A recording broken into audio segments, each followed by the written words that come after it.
The Gophers on defense had a lot of success against Iowa's run game, with the exception of one long run in the second half. I'm going to show a defensive play, a 1st and 10, try and take a look at what the Gophers did, what strategy they used to contain Iowa's running game. So, um, first off, this is a 1st and 10 play. Iowa has two tight ends, so they've got seven blockers. Minnesota matches up with seven defenders in the box, but the key, as we'll get to later, is these two safeties are very shallow. And when we look at assignments, they're up shallow so they can help with the run. So first drop, some of the blocking assignments. This is an inside zone, so this tight end's going to end up blocking out on the linebacker. The tackle's going to take the defensive end. The center and the guard on play side are going to combination block this defensive tackle up to the inside linebacker. The backside guard and tackle are going to combination block the defensive tackle on the backside up to the backside linebacker, and the tight end is going to block out on this defensive end. So the handoff's going to come over here, and then they're always looking for the cutback this way. So what's going to happen is Minnesota is actually in man defense. So in a normal circumstance, these safeties might be helping out on the pass. They might be fanning out into coverage, or tend to read things, but they're actually in man coverage. So this safety is going to help out because this corner's in press coverage. So he is there to help out. He's going to be looking run and pass, but he's there to help. There is no safety help on the bottom of the screen. So you actually have a cornerback down here. He's playing with cushion coverage because he doesn't have any safety help. This safety is actually going to be playing the run.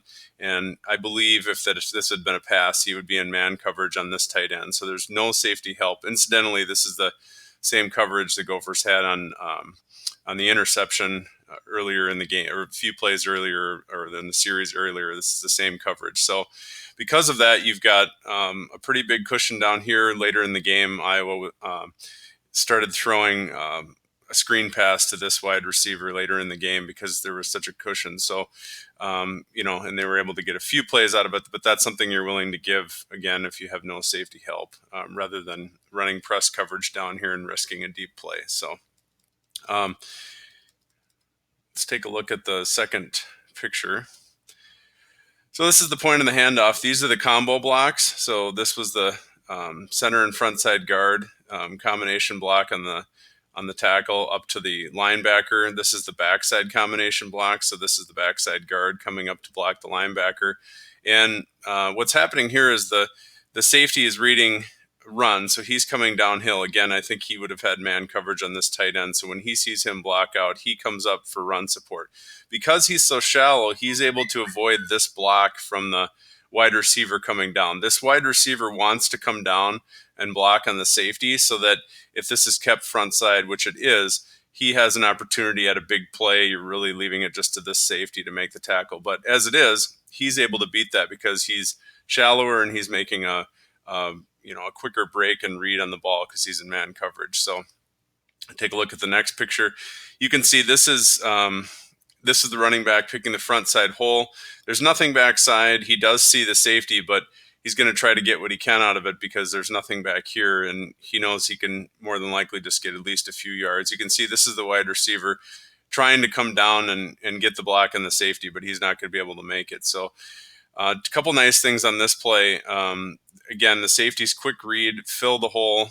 This safety also coming backside is right there. But then also a really nice play by this defensive tackle. This combination block between the guard and the center, when the guard came off, he feels that. And so when that happens, as soon as the guard leaves to go block the linebacker, he's trying to press this way down the line of scrimmage so that he can take up the running back if he keeps it play side. So you're going to see on the last picture here, it's exactly what happened. So the tackle's being made here. This is the safety, and then this is the defensive tackle tackling the running back. So those two essentially converge. You end up with a couple yards gain, and this is, for the most part, what happened and how the Gophers were able to defend inside zone.